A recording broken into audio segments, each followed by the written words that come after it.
Right then, fable. A short story, typically with animals as characters, conveying a moral. Example, I usually volunteer to read fables to preschool students in my neighborhood. So like a fable, you know, like the Three Pigs. Yeah, something like that. A story that has a meaning behind it using animals. Three Pigs is probably the most famous one. Boycott, to refuse to buy a product or take part in an activity as a way of expressing strong disapproval.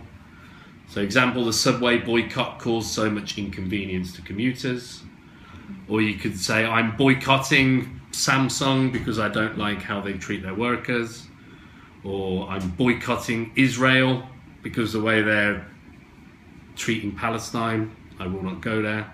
So it's something you feel very strongly about. If you boycott something, it's because you feel very strongly, or you very strongly disagree with what they believe in. Foreground, to emphasize an issue or a word. This one, actually, I've never really heard before used in this context. So I've messaged to find out if it's Americanism or not. So you have to bear with me there. But it's, yeah, I mean, it says here, before the problem begins, we'd like to foreground that the opinions of the host do not come from the network. That for me sounds a bit strange. I would say preface, P-R-E-F-A-C-E. So I would say before I start speaking, I would like to preface the fact that I'm not an expert on this. I'm assuming it's the same meaning, but I need to double check. Seamstress, a woman who sews, especially one who makes her living by sewing. Always a seamstress is always a female. Okay, tailors are generally male. Seamstresses are normally female. So my mother knows a good seamstress who lives around the corner. A seamstress can be a professional, or it can be someone who's just very good at sewing. So someone who's an expert, whether they're a professional or not. Wontedly, accustomed usually. The wontedly quiet street becomes lively every New Year's Eve.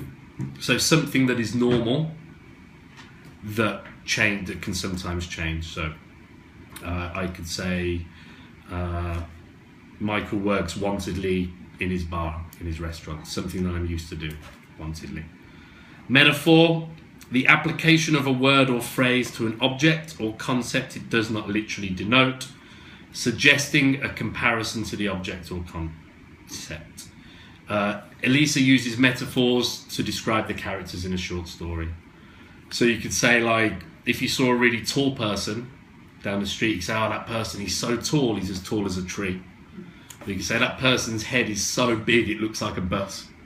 Like, metaphors. So, or that person is so skinny, they look like a pencil. Would be a metaphor. Chastise, to criticize severely, reprimand or rebuke. Example, the school will temporarily be closed to chastise all the students because of the school-wide cheating incident. So for example, if we talked about your baseball incident, those two guys fighting, the chances are they were chastised by their manager, chastised by the media.